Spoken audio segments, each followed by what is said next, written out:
एक ही प्रक्रिया से पैदा हुआ बच्चा जिसके माथे पे कुदरत ने कुछ नहीं लिख के भेजा, ना जाति, ना धर्म, ना वंश, उसको इतने भागों में बांट के व्यवस्था ने इस देश में कमजोर वर्गों के लोगों को हाशिए पर रखने का जो षड्यंत्र किया है, उससे हमें खबरदार होना पड़ेगा। इस देश में दो ही विचारधारा है, एक जो मानवतावादी विचारधारा जिसके पहरेदार हम लोग खड़े, जिसके पहरेदार आप लोग, जिसके पहरा देने के लिए आज इतनी बड़ी संख्या में आशीर्वाद देने के लिए मेरी माए बहनें आए हैं,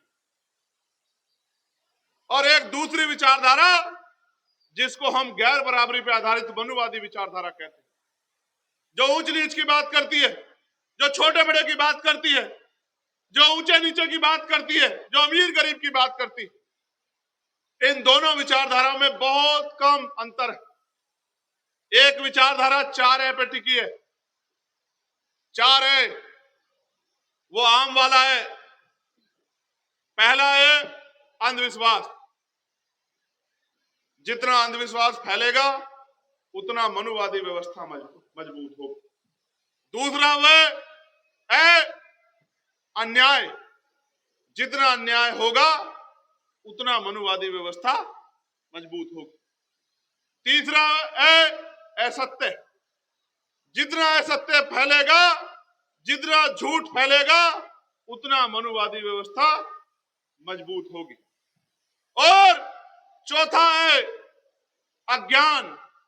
जितना अज्ञानता फैलेगी, जितना भ्रम फैलेगा, उतना ही मनुवादी व्यवस्था मजबूत होगी। और इसकी काट भी जो है वो 4A ही है। लोकतांत्रिक भारत में 4A ही इसकी काट है।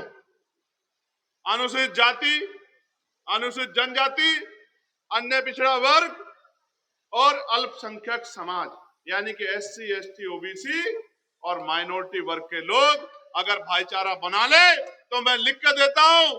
आज मैं इस गांव में निकल के आया हूं और मैं चैलेंज करके कह रहा हूं, इस क्षेत्र में पहली बार आया हूं, लेकिन अनुभव के आधार पर कह सकता हूं कि इस क्षेत्र में जितने गांव पड़े हैं वो दलित पिछड़े वर्ग के गांव हैं, क्योंकि उन घरों की हालात बताती है कि 75 साल बाद भी वो गांव सुख सुविधा और संपन्न नहीं हो पाए हैं।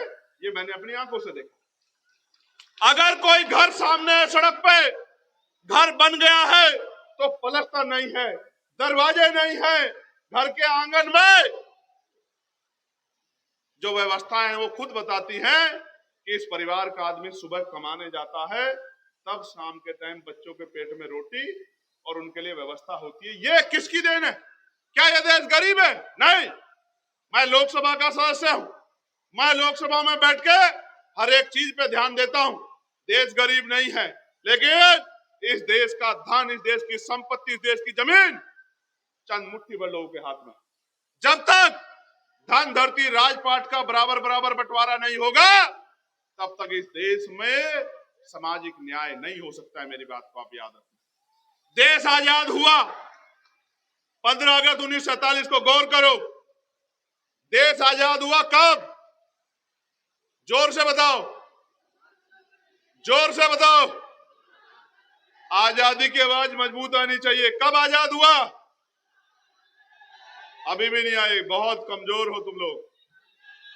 Good good. देश आजाद हुआ 15 अगस्त 1947 को। संविधान तैयार हुआ 26 नवंबर 1949 को, और संविधान लागू हुआ 26 जनवरी 1950 को। कब लागू हुआ? जोर से बताओ, कब लागू हुआ? असली आजादी कब आई?